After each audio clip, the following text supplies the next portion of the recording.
Salam hörmətli traderlər. Hər birinizi salamlayıram.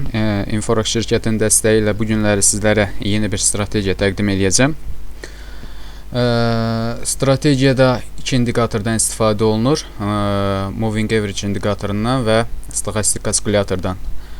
Və parametrləri sizlərə təqdim edeyim.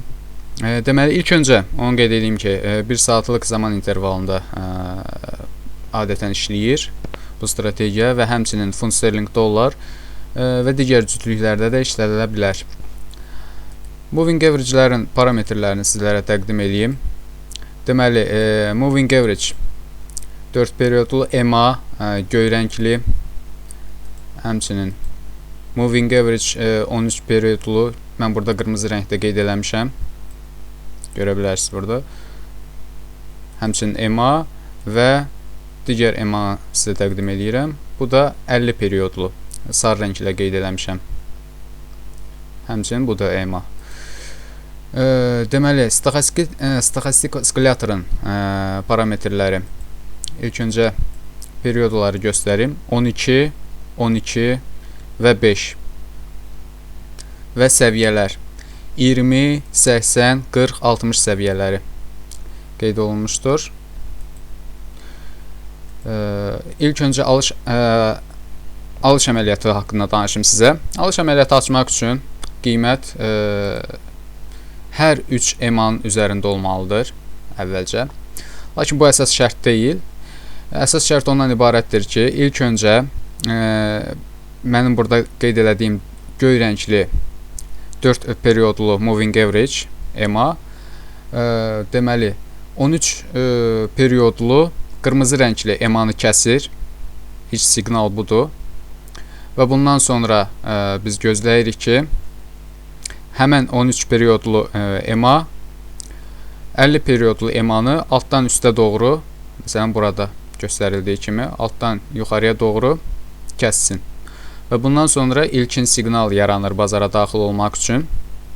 Və həmçinin stoxastik kalkulyatora fikir verməliyik ki, ifrat alış zonasında olmasın. İfrat alış zonasında olarsa, yəni siqnal işləməyə bilər. Bundan sonra biz bazara daxil oluruq. Stop loss orderini iki yolla siz qeyd edə bilərsiniz. Bu adətən funt sterling dollarda 50-70 punkt arası götürülür. Və yaxud da digər bir qayda vardır ki, stop loss orderini məhz 50 periodlu, mən burada sarı rəngdə qeyd eləmişəm, həmən EMA-nın altında yerləşdirəcəyik. Məsələn, burada. Bu zonada. Bundan sonra bazardan çıxmaq üçün biz stoxastik kalkulyatora fikir verəcəyik. Stoxastik kalkulyatorda biz əgər D səviyyəsi 60 səviyyəsini üstdən aşağı doğru kəsirsə, məsələn mən burada qeyd eləmişəm, üstdən aşağı doğru kəsirsə, bu zaman bazardan çıxmaq lazımdır. Çünki əks siqnal kimi qeyd oluna bilər bu siqnal. Və həmçinin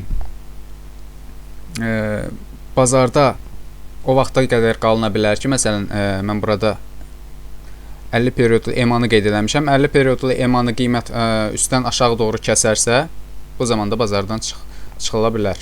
Yəni, stop loss vurulmadan. Məsələn, mən burada alış əməliyyatını qeyd eləmişəm. Burada daxil oluruq və bazardan məhz bu zonada çıxırıq. Fikir versək, qiymət biraz yuxarılara da qalxa bilir.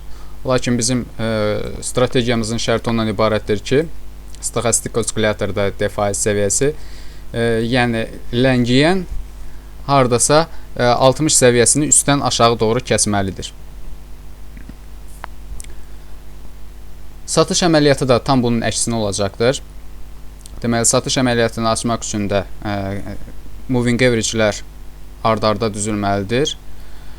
İlkin qaydada olduğu kimi bunun tam tərsi olacaqdır. Deməli, ilk öncə moving average 4 periodlu EMA, moving average 13 periodlu EMA-nı üstdən aşağı doğru kəsir. Məsələn, burada göstərildiyi kimi. Və 13 periodlu EMA da həmçinin öz növbəsində 50 periodlu EMA-nı üstdən aşağı doğru kəsir. Məsələn, burada qeyd olunduğu kimi. Və burada ilkin siqnal yaranır və növbəti şəm yarandıqdan sonra biz burada bazara daxil oluruq. Həmçinin fikir veririk, stoxastik oscillatorda ifrat satış zonasında deyil və biz bazara burada daxil oluruq. Bazarda çıxmağımız dediyim qayda üzrə stoxastik oscillatorda aparılır, yəni stoxastik oscillatora əsasən aparılır. Burada artıq 40 səviyyəsi önəmli səviyyədir. Yəni fikir veririk, qiymət əgər burada 40 səviyyəsini altdan yuxarı doğru kəsirsə, o zaman biz bazardan çıxacağıq. Fikir versə, həmənki qayda ilə qiymət biraz daha aşağılara düşür, lakin bazardan çıxma qaydamız məhz stoxastik oscillatora əsaslanır. Stop loss orderində dediyim kimi 50-70 punkt arasında qoya bilərsiniz və həmçinin digər bir qayda vardır ki, EMA 50 periodunun üzərinə, yəni üstünə qoya bilərsiniz satış əməliyyatı zamanı.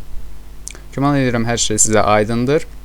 Aydın olmayan nəsə varsa suallarınızı yerləşdirə bilərsiniz Inforex şirkətinin Facebookdakı qrupunda və həmçinin YouTube'da yerləşdirdiyimiz videonun altında suallarınızı yerləşdirə bilərsiniz. Sağ olun, sizlərlə mən idim Fərid İskəndərli.